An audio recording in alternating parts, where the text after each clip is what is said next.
Ja, flinge så gewichete.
Voy a aprovechar, voy a aprovechar,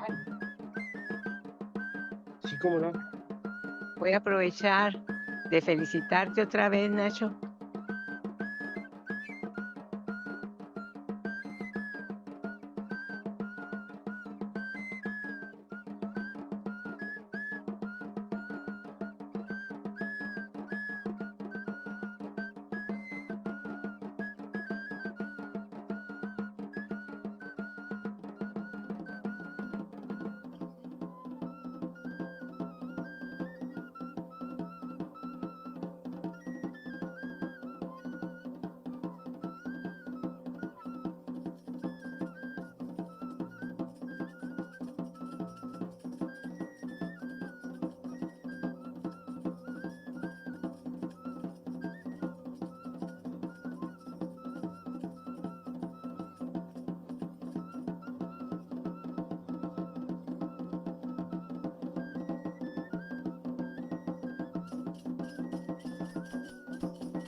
Estoy listo, cuando me digan.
Sí, bueno. Buenas tardes Estoy listo, Nacho, ¿eh? a todos por su presencia Dale, dale. y bueno, ya nos disponemos a iniciar la presentación del libro que tenemos aquí, Álvaro Obregón, Caudillo del pasado, espejo del presente, publicado por Editorial Planeta en este año de la autoría de Ignacio Almada Bey. Y bueno, contamos con la presencia de Héctor Aguilar Camín, quien nos acompaña vía remota para ser el comentarista, ¿no? de la presentación, bueno, de este libro, más bien. Entonces, bueno,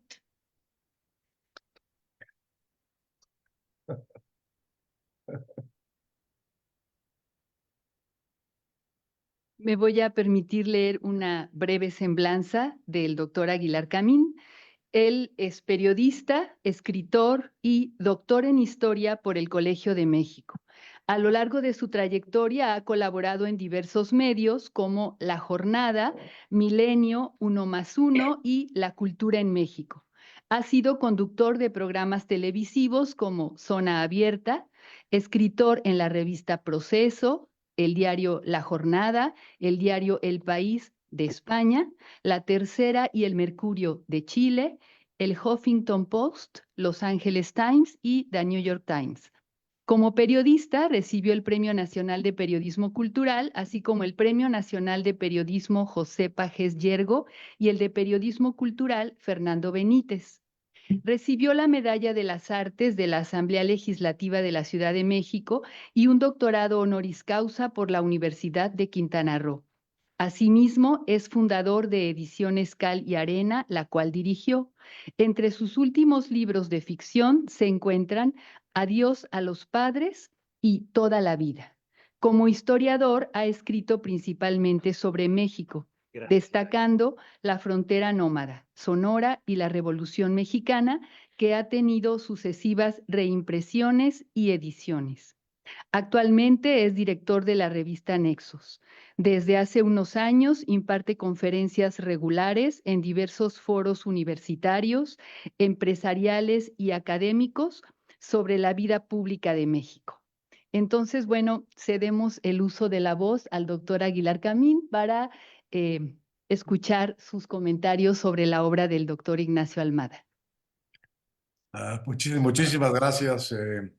Créanme que para mí es un extraordinario momento de ver al fin convertido en un libro, por lo menos una larguísima conversación eh, de amigos, de historiadores que yo he tenido con Ignacio Almada, casi puedo decir a lo largo de nuestra vida, porque quizá nuestra relación empieza en el año, pues por ahí como profesional del año 78 en la revista Nexos, o un poquito después de eso, pero sobre todo nos une con una gran fuerza, eh, digamos, mi cercanía como historiador con Sonora y la pasión de Ignacio Almada como un sonorense empeñado con extraordinario rendimiento en entender su tierra natal. Y yo creo que en este libro de que estamos hablando, Ignacio Nacho alcanza, digamos, el momento cumbre de su esfuerzo continuado por entender Sonora, el impacto de Sonora en México y desde ahí de regreso México como influido y como construido en cierto sentido muy importante por la historia sonorense. Este libro del que hablamos me parece a mí el más sólido. Difícilmente podría pensarlo, haberlo pensado mejor en su resultado, que Ignacio Almada ha logrado para contarnos en un personaje todo lo que ha aprendido de su patria chica y todo lo que su patria chica ha podido influir determinantemente en su patria grande, que es México. Y este es un libro al mismo tiempo, y eso me gusta mucho, un libro que es una suma extraordinariamente personal de parte de Ignacio Almada, de su recuerdo sonorense, familiar, del hogar, de la charla de la sobremesa, de este mito viviente de la historia de México que es Álvaro Obregón, es decir, la charla de lo que era Obregón familiarmente antes de ser Álvaro Obregón, antes de subirse, como decía mi maestro Luis González, al, a la, al podio, antes de subirse a la estatua. Este Obregón está extraordinariamente narrado por Ignacio Almada en el arranque del libro y explica cuál fue su debate interno largo, extraordinariamente bien resuelto con esta figura que le era tan cercana, tan querida, tan familiar, tan como la forma de una especie de abuelo, de tío abuelo, y al mismo tiempo era un personaje del que hay un rastro histórico de un tremendo competidor político, de un hombre que había pues sacrificado a una gente cercanísima a él, como Francisco Serrano, y esta dualidad, ¿no? Del caudillo implacable y del personaje entrañable de la familia, me parece que está extraordinariamente bien contado en el arranque, en el prólogo, en la explicación del libro. Y a partir de eso, que parece poco, pero que es, yo creo que el verdadero problema que tuvo que resolver Ignacio Almada para hacer este libro, porque lo que sigue es pura solvencia de historiador y esa pues, la tenía y la tiene aquí a niveles extraordinarios. Ese gran dilema era el que tenía que resolver y creo que lo resuelve para poder poner la atención en cosas que normalmente no se atienden de la vida y la historia de Obregón. Y yo lo resumiría en dos grandes asuntos. Obregón el militar, que es una especie de milagro de improvisación, Obregón el militar, porque ¿de dónde? ¿De dónde podía haber sacado esto? Pues de ninguna parte. Y sin embargo, cuando uno va leyendo los logros de Obregón como militar, uno encuentra una gente con un extraordinario sentido estratégico, con un extraordinario sentido de lo que es la guerra, de lo que es la oportunidad en la guerra, de lo que es atacar a tiempo, de lo que es esperar al enemigo, de lo que es cercarlo. Y yo creo que este primer, digamos, eh, retrato de Obregón militar, que es, como todo Obregón, ¿no? Un fruto del azar, un fruto de la oportunidad política, porque al final de cuentas, pensemos esto, en Obregón, eh, en 1911, era presidente de Guatemala. Y en 1921 era presidente de la República. Y había pasado una revolución. Y se había vuelto un general invicto de esa revolución. Son 10 años. Es nada, ¿no? Es un parpadeo. Era un muchacho. Y de nada, de su talento, de la oportunidad, que la pintan calva, pues no era calvo, iba a ser calvo, no llegó a eso, pero de ahí aparece, ¿no? El personaje que en todo momento va a ser único en su capacidad de aprovechar sus oportunidades y de prácticamente no desperdiciar ninguna. Esta parte, debo confesarles que a mí la parte de los militares en general, de las batallas, igual me pasa con Napoleón, igual me pasa con Alejandro el Magno, yo no entiendo muy bien este tema de las batallas, de las estrategias. Yo en realidad creo, más bien como Tolstoy, que las batallas son, digamos, azarosas, que se definen por cuestiones que nadie planea, que no hay tal cosa como el estratega que sabe exactamente cómo va a derrotar al enemigo, presionándolo por el flanco, interrumpiéndole su frente central. Bueno, me aburre un poco porque no lo entiendo, no tengo esa inteligencia de leer las habilidades militares y sin embargo creo que aquí tenemos en este libro probablemente el mejor compendio profesional, la mejor descripción de la capacidad militar totalmente inesperada, totalmente crecida del talento y de la experiencia concreta de Obregón. Y esto es muy importante. La capacidad de un personaje para aprender las cuestiones fundamentales y para dar soluciones originales a problemas que nunca se han planteado, ¿no? Nunca se le había planteado a ningún jefe militar de Sonora el tema de tener capturado Guaymas por las fuerzas enemigas y no poder atacar Guaymas porque no tenía capacidad para hacerlo. Entonces, ¿qué hacer con eso? Bueno, hace una cosa inesperada y genial que es dejar Guaymas atrás, garantizar que Guaymas y la gente de ahí no avance hacia Hermosillo y seguir hacia adelante. Y luego lo va a repetir en Mazatlán.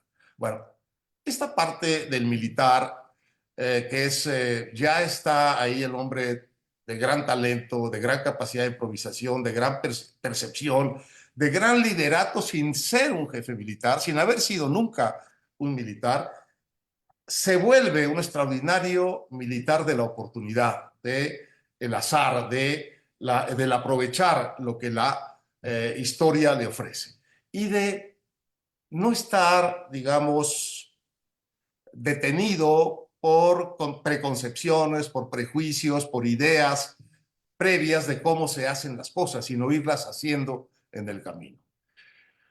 Esto va a ser, digamos, y es en este libro, y creo que es uno de los grandes, grandes hallazgos de este libro, mostrarnos este Obregón eh, en estas capacidades militares.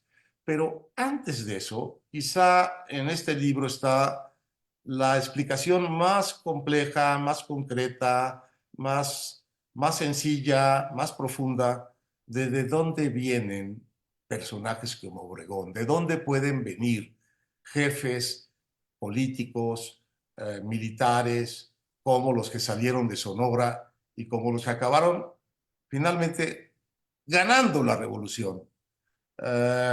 Bueno, creo que en la primera parte del libro, todo lo que se refiere a la reconstrucción de la Sonora porfiriana, de la Sonora prerevolucionaria, es probablemente también la mejor reconstrucción que hayamos tenido para explicarnos a esos inesperados caudillos, esos inesperados jefes militares, esos inesperados políticos que ganaron la revolución constitucionalista, porque son los que ganaron la revolución constitucionalista. No fueron los zapatistas, no fueron los villistas, los que ganaron la revolución, los triunfadores de la Revolución Mexicana, son los sonorenses. Y de entre los sonorenses, dos personajes fundamentales, Obregón el primero y Calles en un segundo lugar, muy segundo, que la historia después va a convertir en un primero. Voy a dejar esto para después. El segundo gran mérito de este libro es que nos cuenta a Obregón gobernando, a Obregón presidente. Un Obregón extraordinariamente, otra vez, atento a sus oportunidades, a las necesidades que tiene que resolver. Extraordinariamente cauto y hábil y astuto para lidiar con una situación muy complicada. Ahora que estamos con Trump encima, valdría la pena echarle una mirada a lo que tenía Obregón encima desde el punto de vista de la presión de los Estados Unidos. Creo que es una de las grandes cosas de este libro, separarse de los momentos que han quedado como canónicos de la presidencia de Obregón, que son Huitzilac, que son la rebelión de la Huertista, y atender al presidente que está resolviendo los problemas, negociando los problemas, concediendo donde tiene que conceder sin conceder de más, y al final, con un bajo costo, obtener lo que está buscando. ¿Qué es lo que está buscando? Está buscando cosas que no tienen que ver con la política inmediata, que tienen que ver con la estabilidad del país. Está buscando negociar el reconocimiento de Estados Unidos, lo cual implica negociar la deuda que tiene México, pública, externa, lo cual implica las reclamaciones que tienen enormes y muy importantes intereses petroleros, ganaderos, agrícolas de Estados Unidos por las destrucciones de la revolución, la Comisión de Reclamaciones, de los daños que se han hecho sobre propiedades americanas y también inglesas y también menos, pero también europeas, porque Estados Unidos asume todo eso.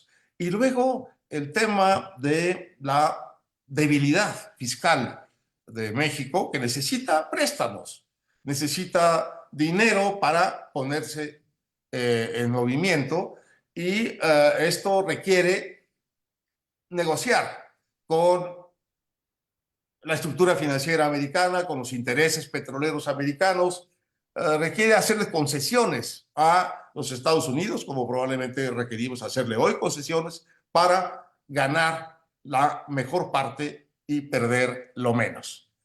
Yo creo que uno de los grandes momentos de este libro es eso de la explicación de cómo hace Obregón estas cosas, cómo con toda distancia, con toda astucia, con todo cuidado, consigue cada una de estas cosas. Al punto de que yo entendí una frase que recordaba de Obregón leyendo este libro de Almada. Al final, salvo el tema de la sucesión, que sabe desde el principio que va a ser un lío, porque él ya decidió por Cárdenas, por Calles, y de la Huerta tiene mucho apoyo entre los militares. Salvo eso, está prácticamente resuelto todos los problemas estructurales de debilidad fiscal, de arreglo con Estados, de reconocimiento internacional de Estados Unidos. Está prácticamente resuelto. Ya hay algún momento que leí no sé dónde, en donde él dice, le dice a alguien, creo que a un periodista japonés, le dice, bueno, esta cosa de ser presidente de México como que ya me está aburriendo. Por ahí se lo dice en 1923. Bueno, claro, lo que sucede con Obregón es que al final es un hombre de poder y es un hombre que no se puede retirar del poder. Y es un hombre que quiere el poder. La única, digamos, pasión absoluta de su vida, la única cosa en la que no está dispuesto a concederle a nadie nada, es en que él quiere ser el poder. En algún momento le dice, creo que a Lucio Blanco, yo no sé por qué tiene tanto problema con Porfirio Díaz, porque en el fondo el único problema de Porfirio Díaz fue que envejeció. Y si uno lo mira desde el lado donde él lo está diciendo, se lo está diciendo mucho antes de estar ni siquiera al mando del ejército, el cuerpo del ejército del noroeste, uno ya está viendo ahí otra vez una inteligencia extraordinaria, una percepción extraordinaria, decir, bueno, finalmente, quizá no, este país necesita de algún modo un hombre fuerte para sostenerse y para desarrollarse. Y tiene esa tentación porfiriana de reelegirse y tiene el poder de reelegirse. Ahora, una cosa muy interesante de este libro es que Obregón nunca es el caudillo, pero es el primus inter pares. No es el dictador al que todo mundo obedece.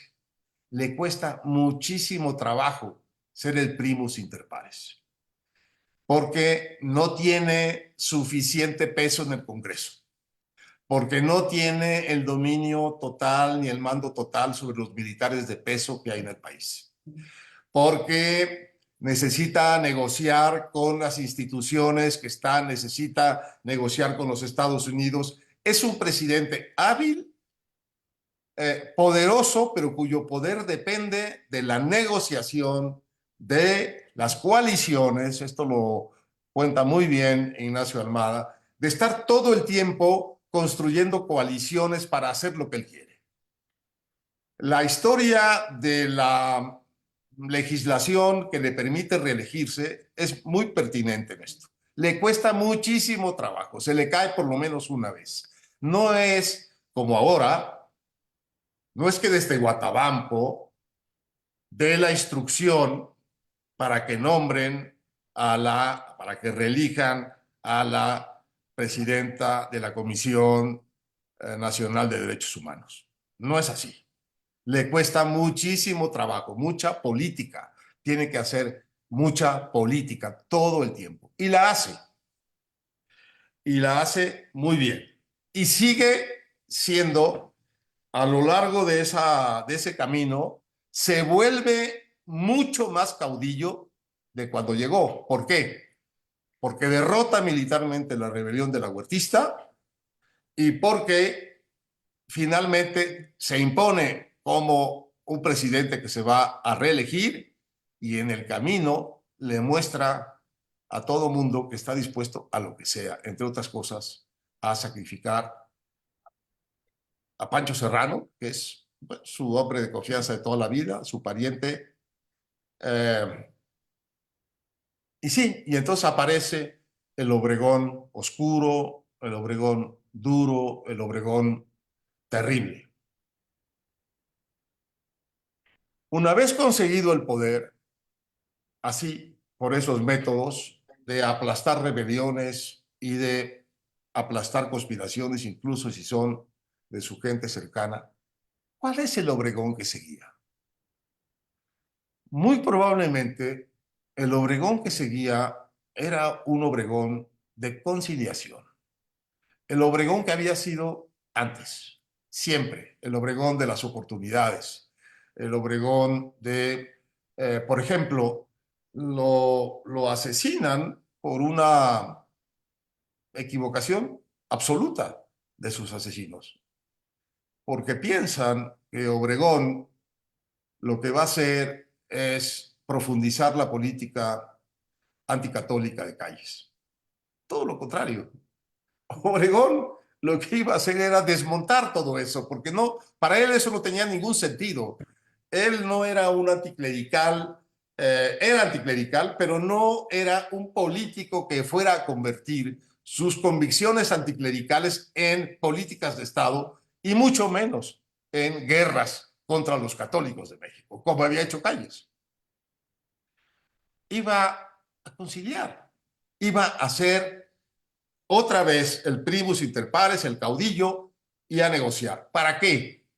Pues básicamente para lo que es su historia desde el principio, que es crear un México próspero, un México empresarial, del que él quería ser parte, quería ser empresario, era empresario, le gustaba la parte capitalista de la prosperidad, de la inversión, que había visto obviamente en manos de otras personas en su vida en el Valle del Mayo, en el Valle del Yaqui. Eso quería un país liberal, quería un país próspero, un poco como Porfirio Díaz, quería un país de inversiones, quería un país de oportunidades, no de ejidos ni de repartos agrarios, sino de pequeña propiedad, un país liberal, un país empresarial, un país industrioso, un país próspero asociado a los Estados Unidos, con toda claridad. Bueno, ese es el México que no pudo ser a la caída de Obregón, y es el México que en principio uno pensaría que Calles también quería, pero no. Una de las conversaciones largas que yo tuve con Ignacio Almada a este propósito se recordará Nacho de esto, es que leyendo su libro, a mí me cayó el 20, como decimos, de que esta asociación que hacemos siempre de la herencia de Obregón y Calles, como si fuera la misma, no es la misma. No hubiera sido la misma. Son realmente personajes con ser sonorenses, con todo lo que implica su experiencia común, su modo común, son personajes realmente muy distintos. Y no hay tal cosa como la herencia de Obregón Calles. Hay la herencia truncada de Obregón y la herencia real de Calles. ¿Cuál es la diferencia entre los dos? La diferencia entre los dos es muy importante y lo conversamos mucho Ignacio y yo. Al final de su libro, léanlo con cuidado. Hay algunos apuntes en este sentido y vale la pena meterse en esto desde el punto de vista de la historia sonorense y desde el punto de vista de la historia nacional. Obregón no tenía un problema de legitimidad. Obregón era el general invicto, era el caudillo, el primus inter pares, pero el primus. Y a todo el que se le revelaba a la conciliación, porque su primer paso era siempre la conciliación, acababa mal, acababa en una guerra que perdía o en una conspiración que perdía, mal, incluso mal por encima de los deseos de Obregón, simplemente por la lógica de la violencia de la época. Era un liberal, era un empresario, no tenía necesidad de construir un estado grandote para negociar, imponerse a los obreros, a los católicos, a los campesinos. No, era un hombre de las alianzas oportunas. En 1919 se alía con el zapatismo, a los que había combatido como primera decisión cuando llega a tomar la Ciudad de México. Lo primero que hace es mantener las huestes del ejército porfiriano conteniendo al zapatismo. Bueno, negocia con ellos y acaba entrando con, creo que con Genoveva de la O, alguno de esos, acaba entrando con uno de esos a triunfante en la Ciudad de México. Lo que podíamos esperar de Obregón era lo mismo y una política mucho más liberal, mucho más capitalista en ese sentido, y una política menos estatista, que es lo que necesitaba Calles, porque Calles ahora lo vemos como un personaje enorme, pero en aquel momento era el segundo de Obregón y el segundo de muchos otros generales y personajes de la Revolución, frente a los cuales los méritos de Calles eran muy pequeños. Y lo comparo pues con personajes como Villa, como Alvarado, como Diegues, como Benjamín Gil. Bueno, frente a esa gente, Calles era un revolucionario menor que había hecho su carrera a la sombra de Obregón, que había obtenido la presidencia solo porque Obregón lo apoyó al punto de ir a una guerra para imponerlo. Era un personaje mucho menor de lo que se hizo en la historia. La muerte de Obregón le abre a Calles una enorme oportunidad, como le había abierto a Obregón la revolución, una oportunidad enorme, y ahí aparece un Calles que es el Calles que recordamos y que parece íntimamente vinculado a Obregón. No es así. Son personajes realmente distintos, porque el Calles de ese momento es un Calles que se ha sentido ilegítimo porque la iglesia lo combate y ha decidido fortalecer el Estado para pelear contra la iglesia como si la iglesia pudiera disputarle el poder. Obregón nunca hubiera tenido ese problema, nunca lo tuvo. Lo cual no quiere decir que le haya concedido a la iglesia grandes cosas, simplemente no tenía ese problema de legitimidad y por tanto no necesitaba construirse un estado grandote para pelear contra un estado, digamos, competitivo que podía ser la iglesia católica. Obregón vio siempre con gran eh, ironía, con desacuerdo, la política de Calles anticristera y se burlaba y era muy conocido, digamos, entre el círculo íntimo de Obregón que se burlaba de esto. Quizá con un poco de, ¿qué diría?, de irresponsabilidad, en lugar de jalarle más las riendas a Calles, se las podía jalar, lo dejó a Calles, era parte de su talante liberal, decir, bueno, pues a ver, que Plutarco haga lo que le dé la gana, la está regando, pero pues tampoco le voy a ir encima a fastidiarlo, pero desde luego que iba a corregir esa política, porque a nadie se le ha ocurrido una cosa más absurda en la época de la posrevolución mexicana que la guerra cristera. Porque al final era una guerra contra el pueblo católico de México. De la cantidad que fuese ese pueblo, las consecuencias de esa guerra cristera fueron una guerra civil no reconocida, casi del tamaño de la Revolución Mexicana, casi del tamaño del año 1915 y las batallas de los constitucionalistas contra Villa. Perdón. Entonces, esta muerte del caudillo genera un vacío que cae en manos de Calles, y lo único que Calles puede inventar para solventar ese vacío de poder no es llenarlo él porque no puede, sino es, y esta es la genialidad de Calles, traer a todos a conversar de cómo pueden repartirse el poder entre ellos. Debo decir que Calles nunca pensó en un partido único. Siempre pensó, y en esto es bastante más democrático que el resultado, que fue el PRI, siempre pensó en el partido de la revolución como enfrentado al partido de la reacción, al partido de los neoporfiristas, al partido de lo que no eran los ideales revolucionarios. Bueno, en ese sentido, Calles era mucho más democrático que lo que fue después el PRI. Y en ese sentido es un padre discutible de la hegemonía priista de los siguientes años. Lo que él quería era, en un momento de gran debilidad política del establecimiento revolucionario, decir, pongámonos de acuerdo, porque si no nos van a quitar el poder. Entre los curas, entre los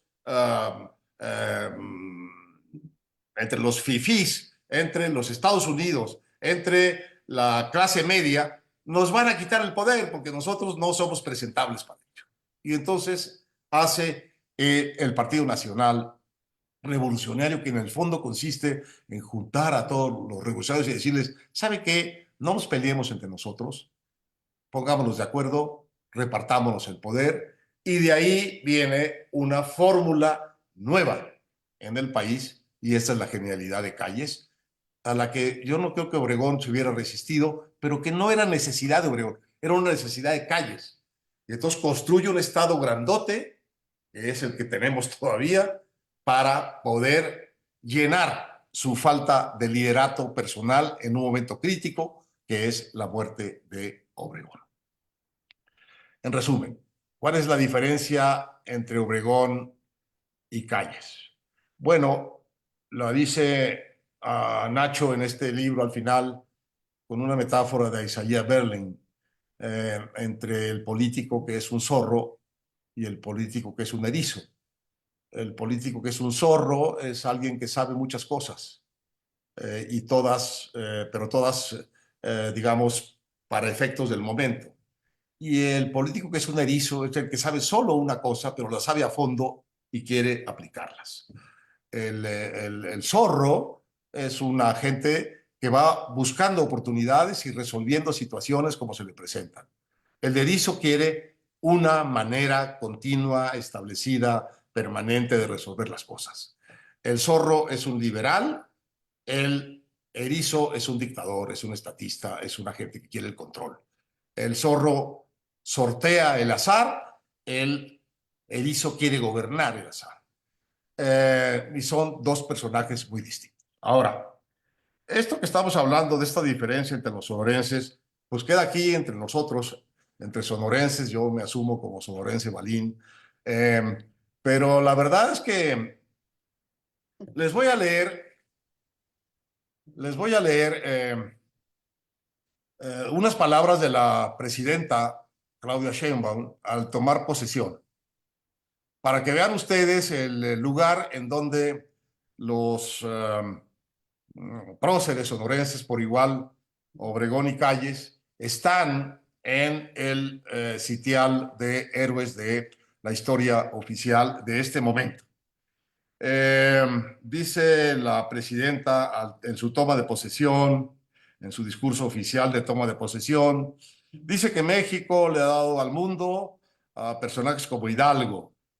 Dice que México es el país de Morelos, lo estoy leyendo, es el país de Vicente Guerrero, es el país de Guadalupe Victoria, es el país de Josefa Ortiz, de Domínguez, es el país de Leona Vicario, madre de la patria, periodista y luchadora, es el país de Juárez y los liberales mexicanos, que antes que nadie en el mundo y de forma visionaria separaron la iglesia del Estado y defendieron a la patria frente al invasor. Es el país de los Flores Magón, es el país de los obreros de Río Blanco y Cananea. Aquí sí les da a ustedes los sonorenses y a mí como sonorense Balín algún crédito en la historia. Es el país de Madero. Es el país de Zapata. Es el país del valiente Villa. Y también de Carranza, como único gobernador que se levantó frente al golpe de Estado huertista. Bueno, creo que hubo un sonorense por ahí que también se levantó. No se llamaba exactamente Maitorena, pero sí Ignacio Pesqueira.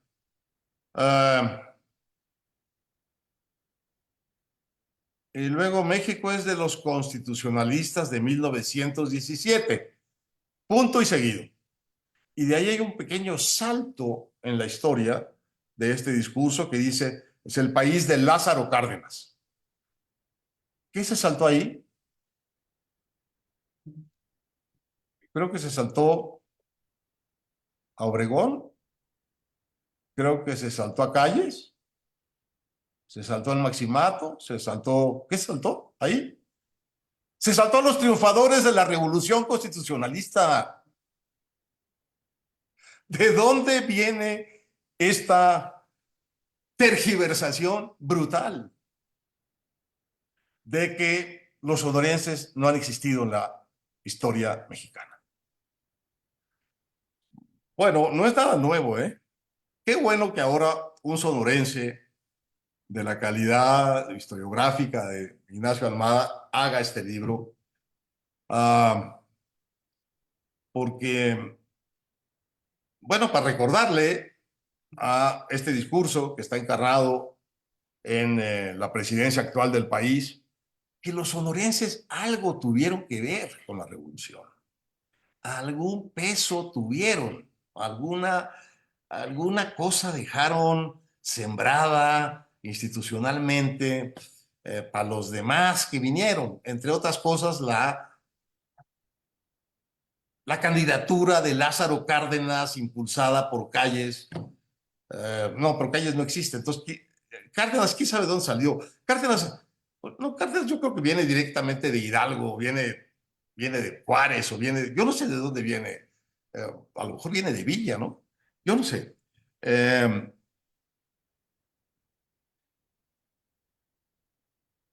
Es increíble.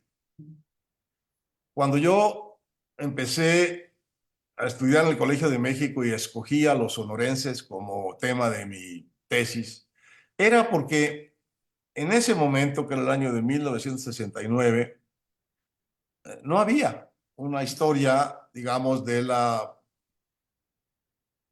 los revolucionarios de Sonora, como había una historia de los zapatistas, la de Womack, o de los Flores Magón, de James Cockcroft, o de los cristeros como Jean Miller.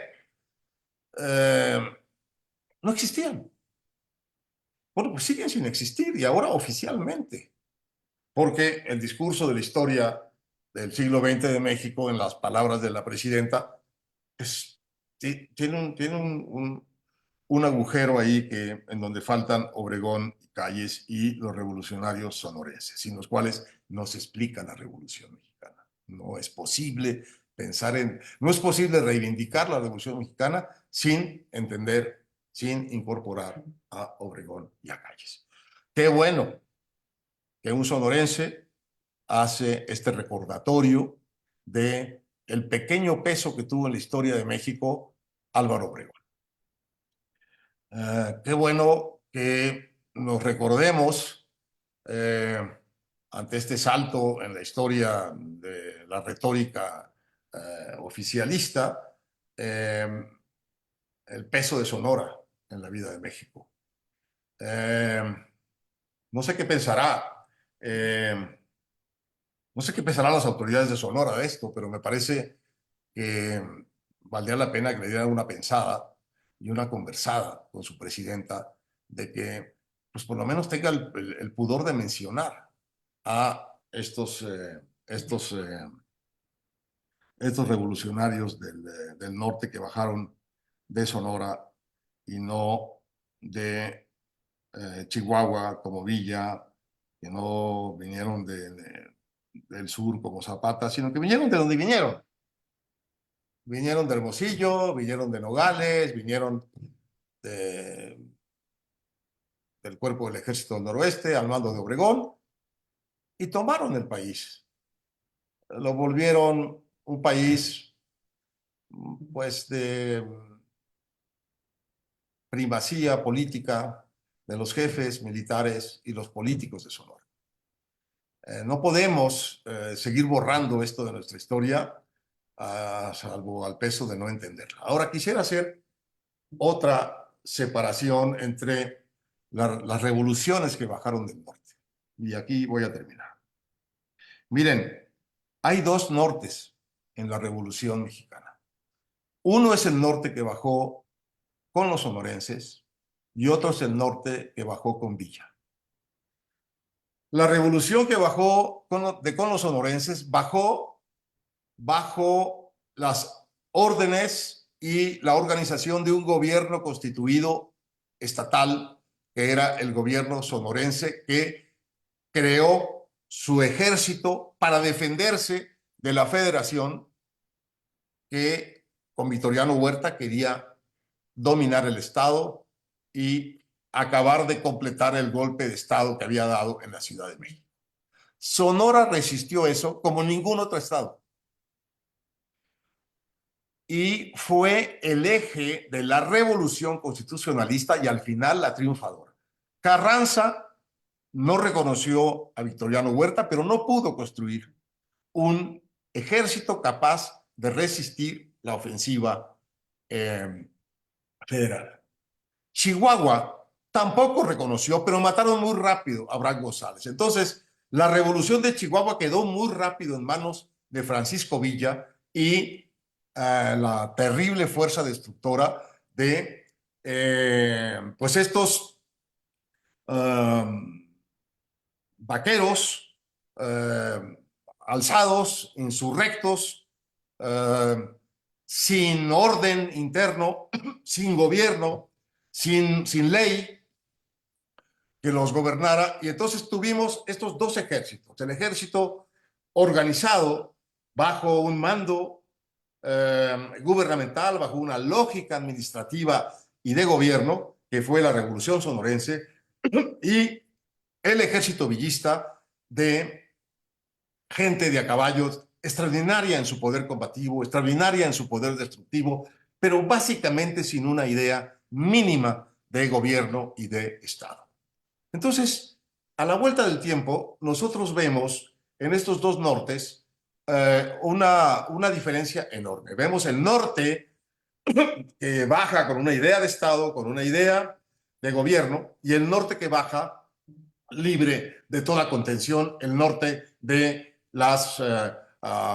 de los enormes poderes guerreros de Villa, pero también de sus enormes poderes criminales.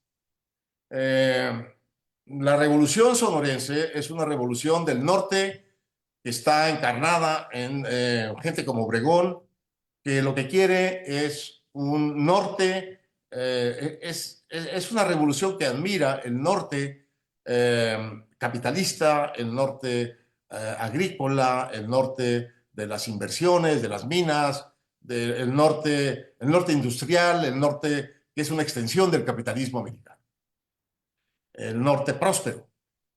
Y Obregón, en persona, quiere ser un personaje de esa epopeya del capitalismo en México. Villa no sabe. Villa, al final, es un forajido. Y eso es lo que hace la diferencia entre la falta total de proyecto de Villa y el proyecto concreto encarnado en Obregón que tienen los sonorenses. Al final, ¿qué es lo que ha sucedido en nuestro país? Seguimos teniendo los dos nortes. Seguimos teniendo el norte industrioso, capitalista, próspero, y el norte forajido, criminal, depredador. Y esas son las dos opciones en las que se mueve el México de hoy. Entre el gran norte del Tratado de Libre Comercio y el terrible norte del narcotráfico y el crimen organizado. Vienen, digamos, estoy haciendo una generalización quizá de extrema, pero no creo estar muy lejos de la verdad de que se podrían rastrear las condiciones estructurales en las cuales estos dos nortes ya estaban en pleito en 1910, ganaron una revolución y los dos nortes, el norte progresista, el norte industrioso, el norte empresarial, el norte próspero, convivía con el norte violento, con el norte forajido, con el norte criminal. Esa es la historia, parte de las dos grandes vertientes de la Revolución Mexicana. Los pueblos levantados por la transformación capitalista de sus costumbres, la resistencia con eso, y los pueblos levantados digamos, en búsqueda de oportunidades, en búsqueda de un desarrollo que no tenía que ver necesariamente con demandas políticas y sociales. Creo que un libro como este de Ignacio Almada nos ayuda a ver con claridad, con una extraordinaria claridad, de qué se trata el norte en que estaba encarnado, que encarna, mejor dicho, y que propone la vida de Álvaro Obregón. Me parece un momento particularmente feliz de la historiografía mexicana y de la historiografía sonorense. Y no sé qué más puedo decir que no haya dicho para recomendar este libro, para decirles que lo lean no solo como un libro, sino como un alegato muy importante de una presencia de Sonora en la historia que le está siendo negada oficialmente a los sonorenses. Me parece que es un libro por eso muy oportuno y que debería de ser parte de nuestro combate por la historia de México, porque la historia que nos están contando es una falacia, es una mentira, y tiene el descaro de saltarse nada menos que a un personaje como Álvaro Obregón, mientras pues nos dice que los constitucionalistas de 1917 fueron muy importantes. Bueno, no hubo constitucionalista de 17 más importante que el que negociaba con todos ellos, que es Álvaro Obregón. No entiendo cómo se pueden separar estas cosas, pero para efectos de discurso oficial están separadas hoy. Les invito como sonorenses, como mexicanos, a volver este libro una forma de conciencia de que nos están contando un cuento muy mal contado desde la tribuna oficial. Muchas gracias.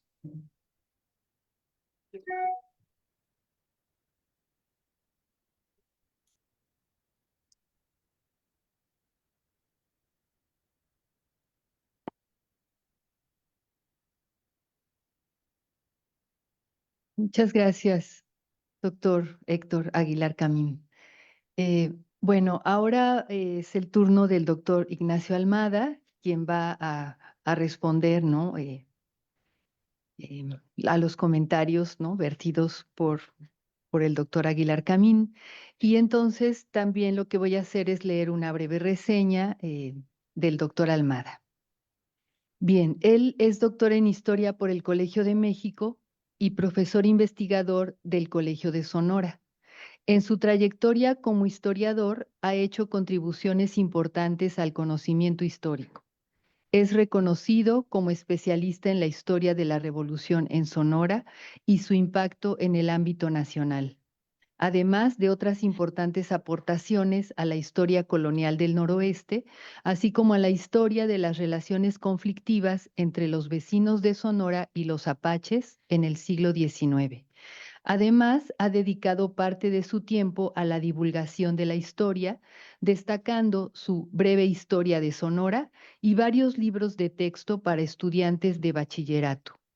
Es importante destacar la labor docente del doctor Almada en el estado de Sonora, pues desde 1988 ha impartido cursos de historia y ha dirigido más de 30 tesis de licenciatura, maestría y doctorado, tanto en el Colegio de Sonora como en la Universidad de Sonora. En el campo de la investigación ha desarrollado varios proyectos, destacando uno de los más recientes con el Congreso del Estado, del cual se derivaron 6 libros con motivo del centenario de la Constitución mexicana. Sus líneas de investigación y áreas de interés están relacionadas con el sonorismo y la historia política, social, cultural y económica de Sonora de los siglos XIX y XX. Otro ámbito en el que ha sobresalido es el de la conformación de espacios institucionales para la investigación histórica regional, ya que en el Colegio de Sonora fue fundador del programa de Historia Regional, del Centro de Estudios Históricos de Región y Frontera y del cuerpo académico Estudios Históricos de Región y Frontera. Por su trabajo ha sido merecedor de la presea Vito Alessio Robles al Mérito Histórico 2016, otorgada por el Gobierno del Estado de Coahuila, de la Cátedra en Estudios Regionales Sergio Ortega Noriega por el Colegio de Sinaloa en 2016 y desde el año 2017 ocupa el sillón 21 como miembro de número de la Academia Mexicana de la Historia. Entonces, bueno, ahora los dejo con el doctor Ignacio Almada.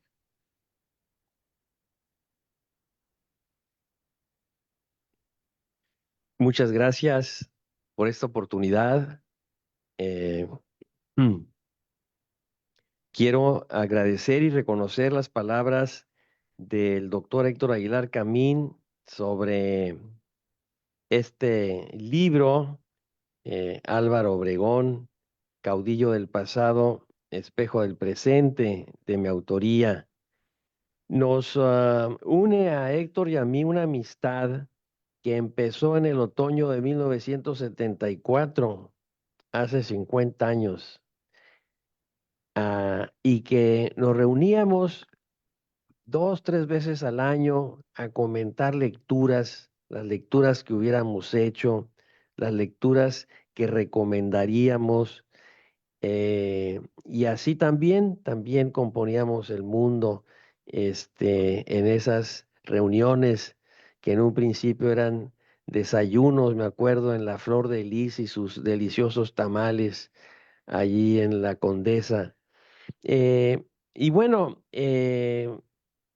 esto, eh, este libro es también, pues, una larga conversación con Héctor Aguilar Camín y y de esa manera yo pude encontrar una cancha donde tirar la pelota y, y que se me devolviera, como en el caso este de convencerme junto con Héctor de que Obregón y Calles no forman un binomio. Pueden parecerlo, pero no lo son en realidad. Hay muchas diferencias entre ellos. Una de ellas ya la mencionaba Héctor en el tema de las relaciones entre la iglesia y el Estado. Cuando Obregón pierde la vida, era el hombre de la conciliación, era el hombre que había ido a buscar eh, contacto con los obispos que estaban en el destierro en Texas, y él se había aproximado por Tamaulipas para estar cerca de sus emisarios que había enviado a este grupo de obispos. Incluso los acuerdos que devolverán la paz al país en este tema, los acuerdos de 1929, ya con Portes Gil, la redacción de estos es prácticamente idéntica a la que se había formulado en las negociaciones que Obregón había intentado para poner fin a la guerra cristera. Intentos que empiezan al mes siguiente de que se cierran los templos por iniciativa del episcopado como una reacción a la ley Calles en agosto de 1926. Entonces, ahí está una serie de diferencias, además de, digamos, Obregón nunca tiene esa clerofobia que va a distinguir a Calles en determinadas coyunturas. Por el contrario, las gentes que rodean a Obregón y que aquí están en las campañas por los candidatos obregonistas a la gubernatura, como Alejo Bey y Fausto Topete, eran un tanto indiferentes en el tema, o eran conciliadores, ¿no? Recuerdo cómo Alejo Bey Tapia comentaba que estando su padre, el gobernador Alejo Bey, en sesión de trabajo aquí en el Palacio de Gobierno, llega apresurado el jefe de la judicial y pide que lo reciban el gobernador, ya lo pasan, y entonces le dice: señor gobernador, acabamos de encontrar una misa clandestina, una misa escondidas aquí cerquita, como a 2 cuadras. Entonces, don Alejo, el gobernador, piensa unos momentos y le responde: mira, no hagas nada, porque lo más seguro es que mi vieja esté allí. Bueno, esta disociación no es exclusiva de don Alejo. Roberto Cruz, el célebre jefe de la policía de la Ciudad de México, con Calles, bajo Calles, que acordaba todos los días con el presidente, en la entrevista que le hace Julio Scherer, muchos años después, publicada como el Jackie que, ¿cómo es el título del libro? El Jackie que mató a no recuerdo quién, al padre Pro, exacto. Entonces allí recoge de Cruz que el terrible jefe de la policía, un anticlerical, bueno, es el que va a ser el ejecutor de los hermanos Pro de Segura Bichis y del obrero Tapia en los patios de la policía de la Ciudad de México. Ese terrible Comecuras, su mujer le pedía que le permitiera hacer misas, tener misas en su casa. Y Roberto Cruz accedió con una condición: le dijo, oye, pero que pongan sus carros lejos para que no llamen la atención, ¿no? Esas disociaciones había en Roberto Cruz, creo que por norteño, ¿no? Este, y, y entonces, bueno, es otro ejemplo de que la clerofobia de calles fue algo, digamos, acotado en cuanto a en cuanto a su difusión y aceptación entre los sonorenses, los norteños, las gentes del noroeste. Eh, entonces, efectivamente, no son un binomio, Obregón y Calles. Y yo cerré el libro con una frase que me van a permitir, son 2 renglones, que señala en lo que señalaba Héctor, Obregón y las gentes que le rodean como técnicos, como Pani, nunca concibieron, nunca equipararon el progreso con la acumulación de poder en manos del Estado. Son los últimos 2 renglones de mi libro. Así es. Nunca ellos, Obregón, nunca impuso una nueva combinación de orden y desorden, ¿no?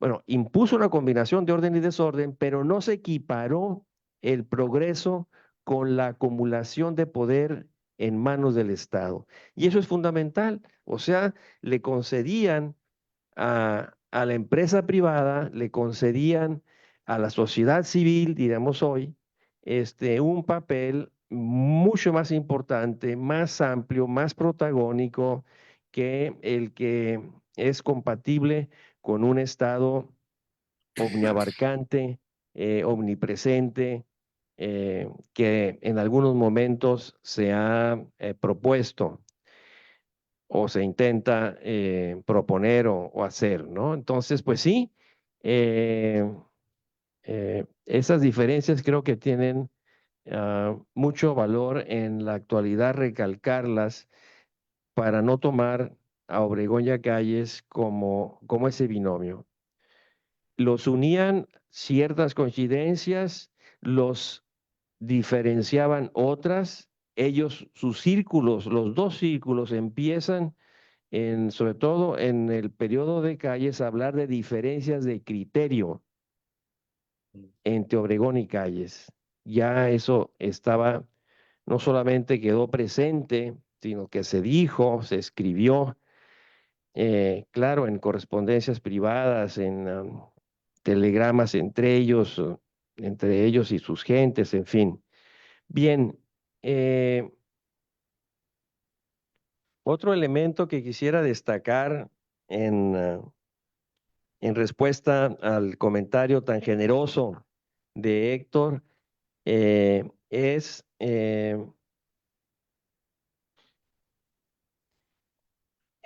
las diferencias entre la revolución que viene, vamos, que resulta del noroeste de México, de Sonora y Sinaloa, y la revolución que resulta, sale, que tiene sus resortes en los estados de Chihuahua y Durango.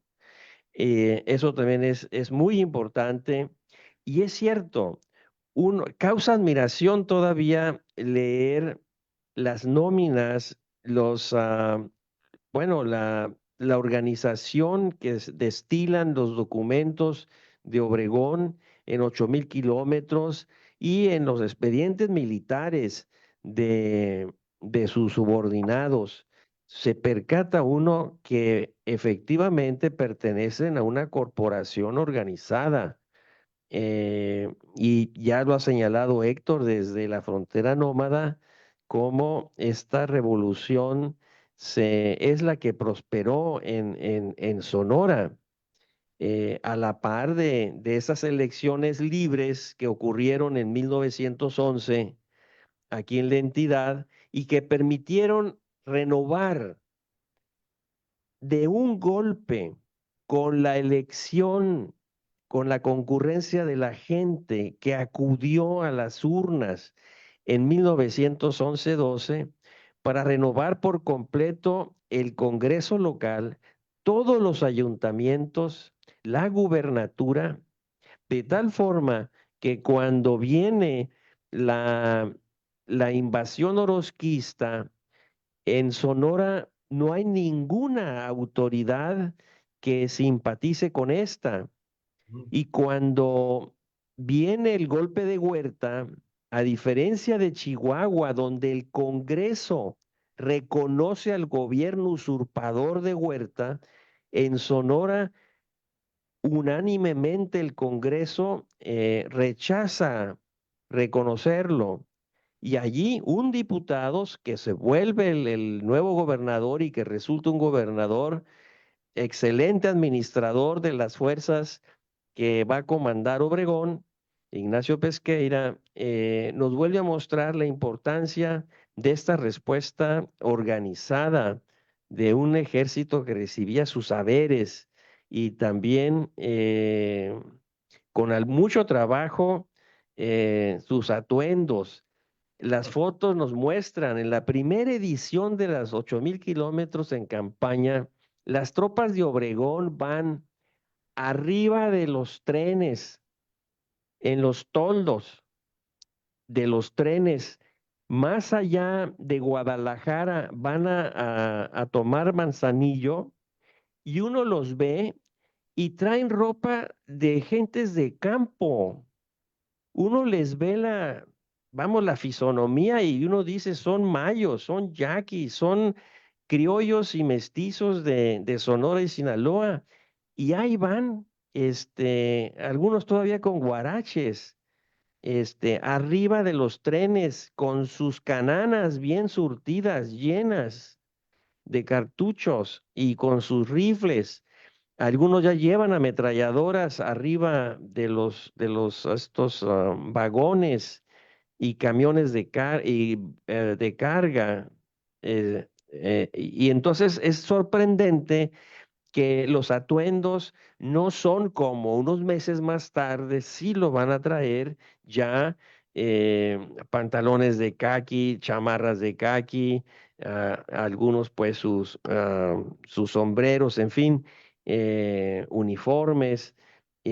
Ahí todavía, en vísperas, pues cuando se van desplazando de Guadalajara, Manzanillo a la Ciudad de México, todavía andan en esas fachas, para decirlo así, despreocupadamente, coloquialmente, ¿no? Entonces, bueno, eh, eh, pues tengo esas coincidencias, sí, tenemos en el país esa disyuntiva, esa encrucijada entre esos dos nortes, el norte organizado, empresarial, y aquí también nos remite cómo los pequeños empresarios, buena parte de quienes trabajaban por su cuenta en Sonora, se van a pasar al maderismo y luego al constitucionalismo y luego van a estar con Obregón. Entonces, esas semillas de empresarios, ahí van, ahí van. Eso es muy importante. Recuerdo yo cómo en el expediente de, de Rodrigo Talamante Corbalá, en su expediente en la defensa, viene una solicitud de crédito a la caja de ahorros del Ejército Constitucionalista para abrir un aserradero, él con un socio, Lázaro Cárdenas. ¿No? Luego se volverá un agente de confianza de Cárdenas toda la vida, ¿no? Cuando viene aquí en la campaña del 29, el jefe de la vanguardia es Talamante Corbalá y el jefe de toda la columna es el general Cárdenas, ¿no? Pero entonces, vemos esos intereses empresariales desde entonces, sin ninguna, sin ningún atisbo de culpa o de algo penoso, ¿no? Y pues ya para cerrar, agradezco estas palabras generosas de Héctor que están antecedidas por decenas de reuniones, conversaciones que hemos tenido a lo largo de estos 50 años, una amistad de 50 años, pues caramba, pues ya es para toda la vida, para el resto de la vida. Ya fue, Es ya un fue. espejo de uno mismo. Eh, y entonces, bueno, agradezco mucho el cierre de Héctor que remite a la vigencia del presente, la conexión con el presente del libro, y es un motivo más también, pues, para comentarlo, leerlo, difundirlo, adquirirlo, y de esa manera pues tener una perspectiva más completa de lo que ocurrió y de lo que está sucediendo en el país y en Sonora. Muchas gracias.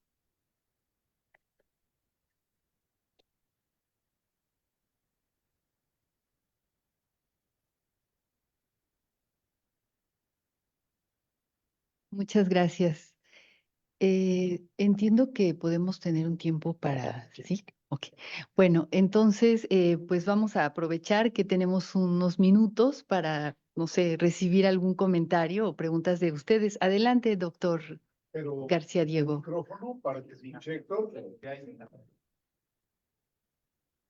¿Perdón? Héctor, aquí Javier García Diego. Javier, ¿cómo estás? Bien, lástima que no estás aquí. Hubiéramos Sí. disfrutado mucho tu ponencia. Me encantó la lectura que hiciste del libro de Nacho y sobre todo traerlo al presente. A mí también me preocupa mucho la tergiversación que está haciendo este gobierno y el anterior. ¿Sí? Tú mencionaste el discurso de la presidenta, yo te puedo pues invitar a recordar los personajes del año del sexenio pasado. Comenzó en el 19 con Zapata, ¿sí? El 20 se había acordado que iba a ser Venustiano Carranza por 100 años de muerto. Vino la orden, ya habiéndose reunido un grupo para empezar con las conmemoraciones de Carranza, que no, que de ninguna manera. Y fue Leona Vicario. Luego, en el 21, no recuerdo qué fue, en el 22, Ricardo Flores Magón, curioso que un jefe de Estado conmemore a un anarquista, en el 23 Villa y en el 24 Carrillo Puerto. Pero a lo que voy es a esto, Héctor, invitarte a que contemples otra parte del norte. No es nada más el norte de Villa y Durango, de Chihuahua y Durango, el norte central, tampoco es nada más el noroeste. Hubo otro grupo que viene del noreste. A Madero lo aceptan en esta nueva interpretación de la historia de la 4T, pero a Carranza no. Y mi propuesta es esta, a ver si te gusta. Obregón vence a Villa en 1915 y en 15 es el triunfador de la Revolución Mexicana, pero no está listo para ser gobernante. De hecho, coquetea con la convención. En cambio, en 1915 y hasta 1920, quien conduce el país es Carranza. No se necesita nada más un empresario, también se necesita para construir un país un gobernante, alguien que ponga normas. Entonces, para mí, lo importante es, para construir el país, estas dos corrientes norteñas, la que pone las normas, la que prefigura el aparato estatal que se necesita, y la clase media empresarial, liberal, como tú la mencionaste, con contactos con los sectores populares porque los tenían. Entonces, así como la Sheinbaum no mete a los sonorenses, yo te invito a que no olvides a Carranza. Y un saludote. Gracias. No, para nada. Lo que digo es que el constitucionalismo es el árbol de donde se desprenden los triunfadores. Carranza es el que gana la guerra civil. la gana con su general invicto Álvaro Obregón. Y esa es la continuidad del asunto. Entonces, digamos, el árbol de... Ana Luisa, te estoy viendo aquí, te saludo. De la historia de la Revolución Mexicana es Carranza, el constitucionalismo, y después de Carranza, los sonorenses. Eso no excluye a los demás, simplemente es la columna vertebral del asunto. Eso es todo. Sin esa columna vertebral, digo, si te dices que tienes reticencias con Carranza, bueno, pues tienes reticencias con la historia, o parte de la columna vertebral de la historia de México. Sí es. Buenas ¿Qué? tardes. Ay, ¿Qué es el Estado? Que no le interesa el Estado, que no sabe para qué sirve el Estado. Bueno, pues, No, pero ya. buenas tardes, señor Aguilar Camín. Yo soy Margarita Obregón, nieta del general Obregón. qué gusto. Mucho gusto. Qué Y gusto. me gustó mucho su participación y nos gusta mucho que esté aquí con los sonorenses, aunque sea por video. No quiero tomar mucho tiempo, pero aquí quiero compartir con ustedes. Muy al principio de su intervención dijo, pues que qué mente tenía para organizar esas batallas si no había sido ni militar ni soldado, y eso es un hecho. Recordé una carta que tiene mi papá, que era Francisco, el cuarto de sus hijos, que recibió el general Obregón del general Carranza, del presidente Carranza, antes de empezar la batalla más importante que iban a tener. Le dice, y me memoricé de tantas veces que mi papá nos leía ese capítulo, decía, se la mandaba, aquí le mando estos libros, no era general todavía, estos libros que busqué para llevarle a usted sobre las batallas de Alejandro el Magno y de Napoleón, para que usted pueda inspirarse en sus batallas para la gran batalla que está por venir. Entonces Álvaro Obregón le contesta, muchas gracias, señor presidente, muchas gracias por mandarme estos libros, pero le ruego dejarme hacer la guerra en mi modesto entender. No vaya a ser que mareado por los grandes logros de estos grandes capitanes, pierda mi batalla. Déjeme hacer a mí la guerra, conozco a mi gente y sé cómo vencerla. Ya que haya vencido esas batallas, con mucho gusto leeré los libros que usted me mandó. Es Obregón puro, es Obregón puro. Pero hay una cosa que subraya muy bien el libro de Ignacio, lo atento que estaba Obregón a lo que estaba sucediendo, y Javier sabe también muy bien esto, en el frente, en ese momento, en el frente de la guerra, pues la guerra mundial que había, y todo el tema tecnológico de las ametralladoras, o sea, y eso tenía que ver mucho con el sentido del Estado y la conexión con el exterior de el carrancismo y de Venustiano Carranza. Estaba atentísimo a las nuevas cosas que estaban funcionando en su época. Y el gobierno carrancista, lo que era ese gobierno itinerante, muy, muy complicado, estaban muy atentos y Obregón también. Entonces, hay este humor penetrante y serio, porque al final, en efecto, hizo lo que él pensó, no lo que había hecho Napoleón, pero sí estaba muy atento a la actualidad de cómo estaba el asunto de la guerra. Es decir, era un autodidacta nato. Así es. Lo recordé cuando usted mencionó ese detalle. Me da mucho gusto estar aquí presente en su participación y muchas gracias por sus conceptos sobre mi abuelo.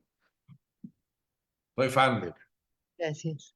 Hay otra pregunta, perdón, no sé.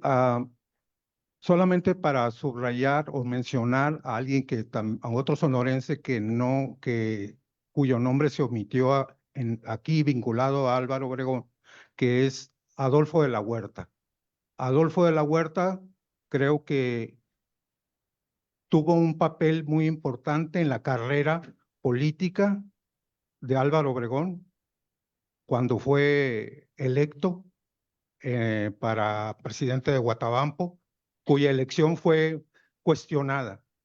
Se habló de fraude electoral y Adolfo de la Huerta defendió su triunfo siendo diputado. También fue clave como secretario de Hacienda para reordenar las finanzas nacionales e inclusive hacerlas superavitarias. También fue un hombre clave, porque así lo envió Álvaro Obregón a negociar la deuda con el Comité de Banqueros, y él sacó adelante eso exitosamente y le permitió al gobierno de Álvaro Obregón tener viabilidad financiera y política también, porque sentó las bases para el reconocimiento de su gobierno, que era uno de los objetivos principales de Obregón en ese momento. Esto es lo que quería mencionar al respecto. Muy bien. Muchas gracias. Sí. Esos temas están tocados en el libro. Ahí los podrás ver con precisión y algunos matices. Sí, ¿alguien más? Ok, sí, adelante. Buenas tardes. Yo soy Álvaro Obregón Luquen, nieto del general Ay. Obregón. Nomás quisiera comentar y felicitarlo. Ya me había platicado en muchas ocasiones mamatencha de usted, doña Hortensia Elías Cáiz. Muy Y querido. quiero felicitarlo porque usted tiene muy bien definido cuál fue la situación del general Obregón y cuál fue la situación del general Cáiz y cuál fue el resultado que tenemos en el México posrevolucionario de las dos corrientes que se unieron un tiempo y después le dio seguimiento el general Cáiz. Muchas gracias por su participación y efectivamente tenemos aquí con Nacho una personalidad tremenda de un sonorense que va a seguir llevando adelante toda la historia de Sonora y del noroeste. Espero que en los próximos libros que hagas. Claro Gracias. que sí. Muchas gracias, Álvaro. ¿Cuántos más quieres? Muy buen comentario. Muchas gracias. Muy bien. Muchas gracias. Doctor Aguilar Camín, ¿algo más que quisiera agregar? Bueno, sí, lean este libro, van a aprender mucho, mucho para el presente de Sonora. Ahora que están como omitidos los grandes políticos sonorenses, los grandes constructores de la revolución y la posrevolución mexicana del discurso oficial, es particularmente importante leer un libro tan equilibrado, tan informado, tan sólido, tan entrañable para los sonorenses. Y yo, repito, me siento sonorense adoptivo o sonorense balín, como este libro de Ignacio Almada, de verdad, de verdad. Gracias. Gracias, Héctor. Gracias. Gracias. Profesor. Ok. Bueno, pues concluimos entonces así la presentación del libro. Gracias a todos por su presencia y bueno, los invitamos a degustar. Creo que hay algo para compartir, un poquito de comida, ¿no? Y para platicar. Muchas gracias. Gracias, Héctor. Muchas gracias. Hasta luego. Sean felices. Bueno.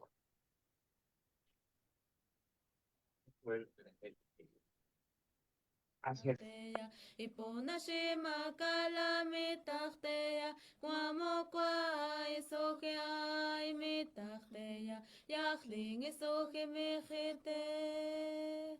Amukanoya fini mitach, ipuna shima kalami tachteya, ipuna shima kalami tachteya, guamo kwai soke ay mi tachteya, yachling isoke mejite.